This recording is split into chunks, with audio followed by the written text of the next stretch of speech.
Hello Internet, Yoke here. It's been another couple of weeks. 1 week, 2 weeks. I think it's 2 weeks. I don't know. I've been spending a lot of time just trying to get the game making gestures again. I should make them up here. Making the game more coherent, I think you could call it.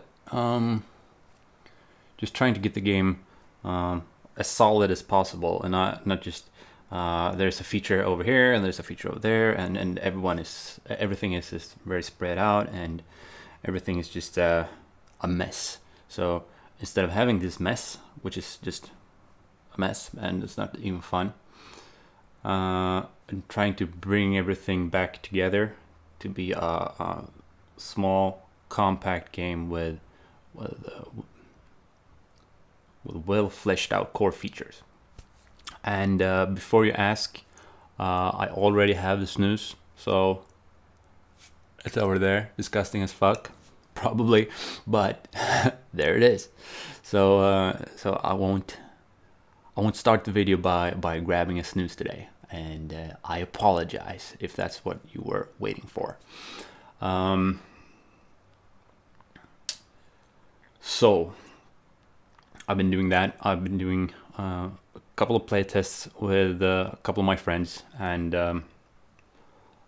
when I do playtests, I make sure that I can pick people that can give honest feedback, like super hardcore honest feedback. And I have told them all from the start that I don't want to be I don't want pat on the back, like, oh, good job, oh, it's a good game, oh, you go girl. I want them to tear the game a new one if that's necessary. Like, I want them to be able to say, oh, I'm sorry to tell you this, but your game is shit, and here's why. 1, 2, 3 reasons. And I found a couple of those, or rather I've always had them, and I just I'm super grateful that they playtest the game and help me out. They do help me a lot. And I've been playtesting with them for this whole process, and each and every time I discover something new that I missed. Like, you get kind of blinded sometimes, like you can't really see the features because you're all up inside it all day long and always thinking about it, like 24/7. So one of the things that I really skipped for a really long time is difficulty, like the difficulty curve of the game. And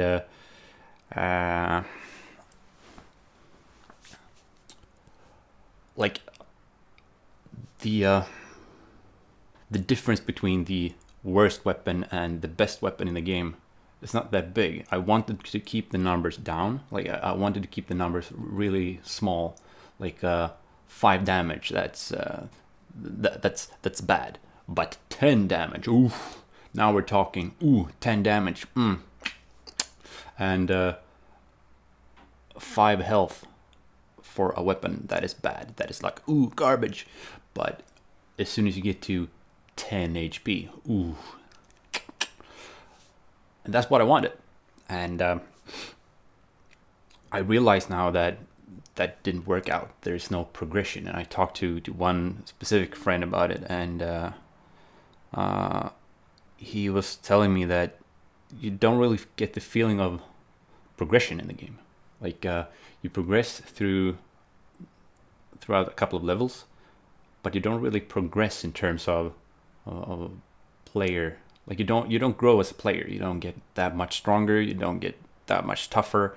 You don't get that much richer and all that stuff. So what I did was just adding more stuff, more items, or more weapons rather, and made sure that they scaled better. So instead of having a tiny linear increase each time I made sure that there's a big gap, or just increased the gap between the items. So a level 1 sword is now crap, obviously, and the level 2 sword is still crap, but a shit ton better, and scales up from there. So instead of having like the weak enemies, instead of ranging from 4 health to 12, I think there's like from 4 to 200 or something like that. And what that does to the game is forces the player to really seek out better weapons. Like, you can't really expect to survive on level 3 with level 1 gear, because you need at least level 2 gear to be able to survive, because it's a lot harder. And so that's something I really spent time with. And also that goes for the enemy health as well. So the enemies are a lot tougher, as I said, and they also scale a lot better. And I remade a couple of old features, like when you add stuff on top of the game, like you build a prototype, and then you build on top of that, and on top of that, and on top of that, just stack new features on top of it. Some of them get like lost and just forgotten, and like they've always been there, and this is how they work, and you just have to learn how they work. And instead of just taking each of these features and like, okay, does this still work? Is this still valid in the game world? I added the crafting, so you can repair your sword and your shield. I did that a couple of weeks ago, and you can still repair from... There are 2 tiles in the game, like the anvil and the workbench, and you can still repair your items from those tiles as well. But why would you? Because you can always open the craft menu and go from there. So there's no need to use those tiles. So I made sure that they are actually valuable right now, so they're much cheaper. You can save a lot of resources by finding them, and that is like remodeling the old stuff to fit with the new things. And I did that with the mushrooms as well, because they were on a timer. So the longer you waited in game, the more mushroom grew in the forest, and that's not what I want. So they are based on discovery right now, and the mushroom increased health by 2 points. And if an enemy has 200 points, you don't really care that he's eating a mushroom. So I made that a percentage instead, so it's somewhat balanced throughout the whole game. And the same goes with resistances. So enemies can be tough or weak, or just not neutral. They can be tough or weak or neutral against type of weapon. So either body, sword, or shield. And that was also like +2 or -2 damage. And I mean, if an enemy has 200 health points, do you really care that he's strong against your sword, which gives you -2 damage? I don't think so. So I changed that as well. Made that a percentage of your own current damage right now, and stuff like that. And I think overall the progression in the game is a lot better. And I'm still trying to get everything in place, and just make sure that everything in the game is solid. Like, not adding new stuff, just adding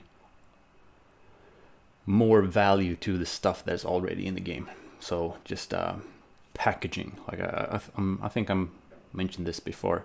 Like packaging the game, like making a small package and make sure that I can deliver it. And when that is done, then I make sure that I can add cool new stuff on top of it. And well, yeah, so progression, like the feeling of progression is my focus right now. And also trying to increase the feedback in the game, because the feedback right now is you need to know everything about the game to be able to play the game, or to get most out of the game. So there's a discovery value resource thing, and I still haven't figured out what to call it, or what to how to display it, because it increases when you discover new tiles. So it's a discovery, and that makes sense. But it also increases when you craft, because I want the player to have an implicit cost as well. And then it doesn't make sense with discovery anymore. Then it makes more sense with using a term like sound, or stealth, or sneakiness, or how discovered you are as a player, or like how alerted the creatures in the forest are of your presence. So stuff like that. And last thing was making sure that the greed system is working a bit better. So the old system was based on how much resources you've collected in total. So if you bring a lot of resources to the next level, you get kind of punished for it, because you're in the you're getting punished right at the start, and that's not really good. So I remade that to fit better into the game as well, and stuff. But I'm trying to get all that shit together, get the lighting a bit better, because I still think that it can be improved upon. And after that, make sure that I playtest the shit out of this game, and also add more stuff. I know I just said I wouldn't add more stuff, more weapons, more variety and stuff like that. So that's what I'm going to do as well. Back to work, I think.